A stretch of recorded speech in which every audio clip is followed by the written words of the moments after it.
eu fiz aqui um material, né? Que eu vou estar compartilhando com vocês para a gente ter uma parte visual, né? E a gente está interagindo mais, né? E mergulhando mais no conceito, no assunto. E vou aqui compartilhar minha tela.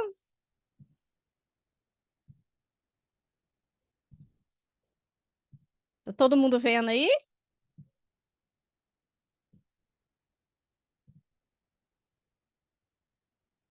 Tá dando certo para ver? Alguém pode me retornar se está dando certo?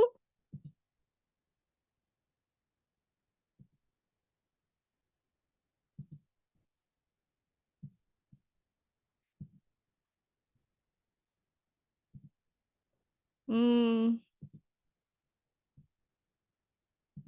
Bom, tá dando certo, gente, para ver minha tela. Deixa eu ver aqui o chat. Ah, sim. Então, deixa eu compartilhar aqui a apresentação com vocês. Pronto. Essa aqui é a Educação Maker, né? A gente vai falar, olha só, Educação Maker, né? O que é essa palavra maker? É uma palavra já bastante conhecida, né? No idioma em inglês. Make é fazer, né? Então, a educação maker seria o aprender fazendo, certo? E as crianças, elas são desafiadas a aprender de acordo, claro, com cada assimilação daquilo que cada idade pode assimilar, né? Elas vão receber um desafio e elas vão colocar a mão na massa para elas mesmas irem descobrindo as soluções de algum desafio, de algum problema que o professor colocar diante delas. Então, olhando para essa ilustração aqui, o que a gente pode assim imaginar, né, do que a educação maker é capaz de dar para os alunos assim, né, de benefício, de habilidades, certo? Eles estão construindo um robô, não é mesmo?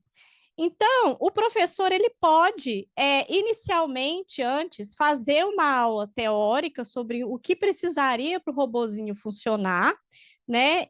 Ou ele mesmo incentivar as crianças a fazerem elas mesmas as pesquisas do que esse robô, como é que ele poderia funcionar, o que ele precisa? Ah, ele precisa de bateria, ele precisa de circuitos elétricos, o que ele precisa, certo?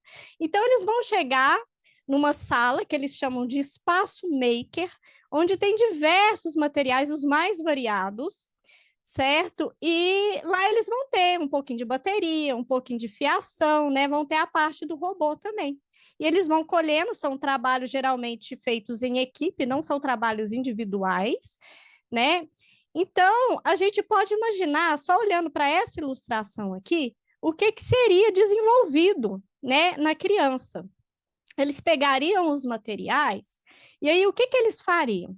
Eles poderiam levantar o quê? Hipóteses, né? Como é que esse robô vai funcionar? O que ele precisa? E eles vão testando essas hipóteses através de experimentos, através de testes, para ver no que dá certo, para ver no que dá errado.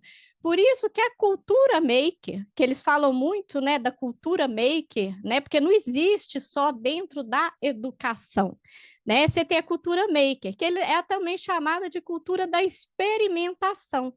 A pessoa, a equipe, ela vai experimentando para descobrir a resposta, né? O que mais que pode ser desenvolvido além dessa parte técnica? O que a gente pode pensar?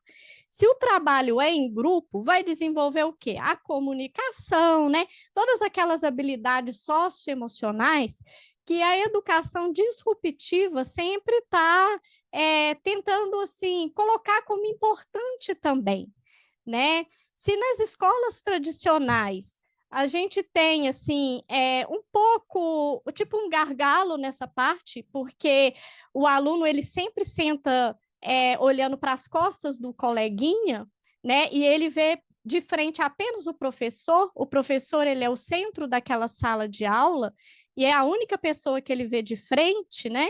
Aqui não, é que eles estão trabalhando em equipe, eles estão olhando para a cara do colega, eles estão conversando, eles estão desenvolvendo um pensamento crítico, certo? Eles estão desenvolvendo todas essas outras habilidades também, além da habilidade técnica.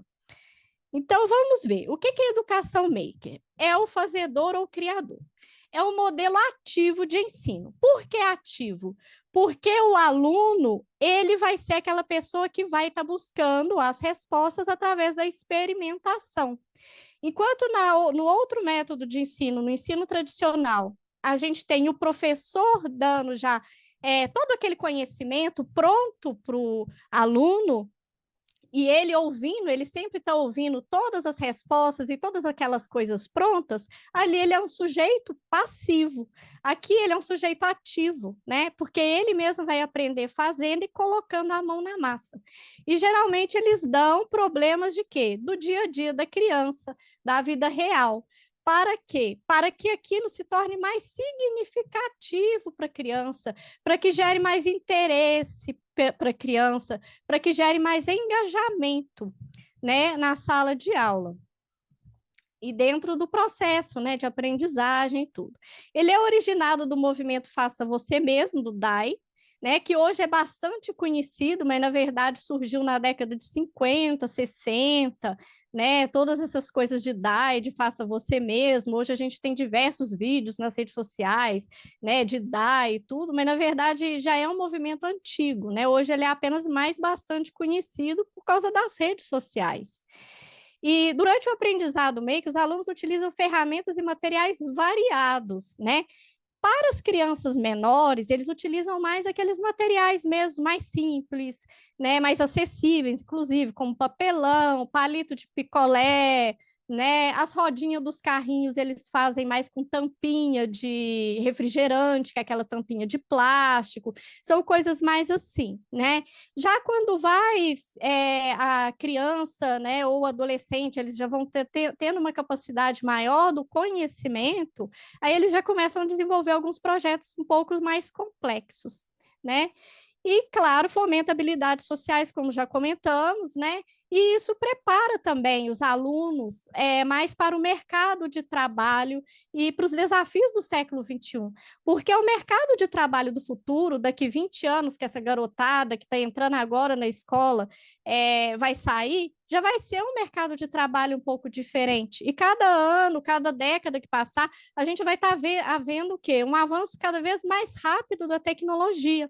Então, eles estarão, sim, mais capacitados para enfrentar esse mercado de trabalho, se as habilidades sociais é aquele tipo de habilidades, né, da gente se socializar, da gente desenvolver um método mais criativo, é coisa que vai realmente nos diferenciar das máquinas, né? Então, esses alunos, como eles já estão assim, sendo incentivados a desenvolver isso desde cedo, de uma forma mais eficaz, eles estarão, sim, mais preparados, né? Tanto na parte técnica quanto na parte social e emocional. Aristóteles já dizia, né? Eu achei essa frase dele e é bem interessante porque ele falava já, é fazendo que se aprende a fazer, aquilo que se deve aprender a fazer. E aqui eu achei essa pirâmide aqui do William Glasser, a pirâmide de aprendizagem de William Glasser, que eu achei muito interessante colocar aqui, porque ela encaixa bastante no conceito maker, né? O William Glasser, ele foi um psiquiatra, infelizmente ele já faleceu, mas ele deixou muitas obras escritas e ele sempre estava orientando, né? Gente, a gente precisa mudar nossas escolas, a gente precisa colocar as crianças para falar, as crianças para fazer, para elas reterem mais aquele conteúdo, aquele conhecimento. E aí ele desenvolveu essa pirâmide, né? Então, aqui em cima dessa linha branca aqui, a gente tem os métodos de ensino que têm menor retenção do conteúdo ensinado, né? E abaixo da linha, a gente tem aqueles métodos de ensino de maior retenção do conteúdo. Então, você tem aqui a menor retenção, você vai ter aqui, de acordo com William Glasser, 10% do que escutam é o que você vai reter, né? Você vai reter 10% daquilo que você só escuta, 20% daquilo que você lê, 30% do que você vê e 50% do que você vê e escuta. Ou seja, se, por exemplo, um professor na sala de aula, ele está ensinando sobre as células, sobre as organelas da célula e tudo. Se ele apenas falar e colocar o aluno para ler a apostila, para ele memorizar, para ele gabaritar uma prova naquele momento, ele vai reter apenas isso aqui. Entende? Mas se ele já passar um vídeo explicando, um vídeo mais explicativo, mais ilustrativo, para o aluno tentar entender a função da mitocôndria, do ribossomo e de todas aquelas organelas, que a gente acaba esquecendo realmente, né? Pelo menos na minha época, eu apenas li e escutei, né? Mas se ele passar, eles já vão reter um pouco mais do conteúdo, né? Então, olha que interessante. Então, aí ele continua. 70% do conteúdo você vai reter se você falar daquele conteúdo. E 80% se você pegar e fazer, né? Simular uma experiência real, certo? E aqui ele até continua, tem mais uma aqui que eu não coloquei, porque aqui o que interessa para a gente é a educação do fazer aprendendo, que é a educação maker, mas você vai reter 95% daquilo que você ensina. Então, olha só, eu estava montando essa pirâmide aqui e fiquei imaginando, né? A sala de aula tradicional, quem é que fala e quem é que ensina? 90, mais de 90%, 95% das vezes é só o professor, né? Então, por que não colocar realmente o aluno para falar mais, para pôr a mão na massa mais das coisas, né? Porque eles vão reter mais. E aí é que a escola disruptiva entrou e falou assim: a gente precisa inverter isso aqui. Isso aqui tá estranho, a gente precisa inverter, a gente precisa colocar o aluno como aquele sujeito ativo e como centro da sala de aula. Tira o professor do centro, ele vai ser um facilitador, sabe? Ele não vai ficar dando as respostas prontas para o aluno toda hora, ele vai apenas direcionar, e o aluno é que vai descobrir as respostas, entende? Então, esse aqui encaixa muito bem com a visão das escolas, das universidades disruptivas, ok? Aí, olha só, Confúcio, outro filósofo, né? Outro filósofo, isso desde antes da época de Jesus, que era Confúcio. Me contaram e eu esqueci. Vi e entendi. Fiz e aprendi. Né? O pessoal já observava isso já há muito tempo atrás. Só que hoje nossas escolas tradicionais continuam sempre fazendo esse método de ensino, que é mais escutar e ler a apostila, que é geralmente aquele conteúdo bem resumido ainda, né? Essa canetinha aqui, eu fiz questão de colocar aqui, que ela é uma canetinha 3D. Então, assim, para escolas que têm realmente assim, menos recurso, mas os alunos ainda têm um recurso financeiro, ainda dá para trabalhar com a caneta 3D.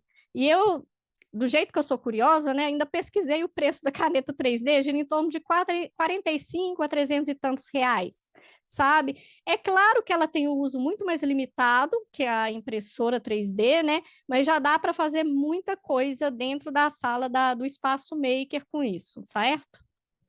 Exemplos do que eles passam, né, para a criançada, para a garotada lá, do que eles podem fazer. Eles podem desenvolver brinquedos, até de papelão, dessas coisas, porque as crianças pequenas, como eu disse, elas realmente elas mexem mais com esses materiais mais tranquilos e tal, né? É mais sucata mesmo. Robótica, eles passam, né? Construção de drones, de robôs. Games, eles desenvolvem games, tanto físico, de tabuleiro, quanto jogos online, tá? Aplicativos, de desenvolvimento de apps, tá? Artefatos históricos, inclusive brincar com argila. Vamos estudar os artefatos históricos da época de Jesus, né? Então vamos tentar fazer, cada um vai fazer um artefato histórico, cada equipe, certo? Aí você tem a equipe que pode estar desenvolvendo a lamparina a óleo da época de Jesus e todas essas coisas, certo?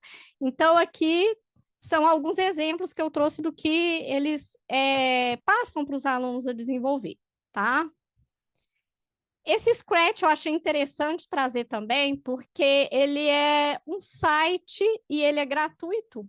Ele é desenvolvido pelo MIT e as crianças podem desenvolver games aqui,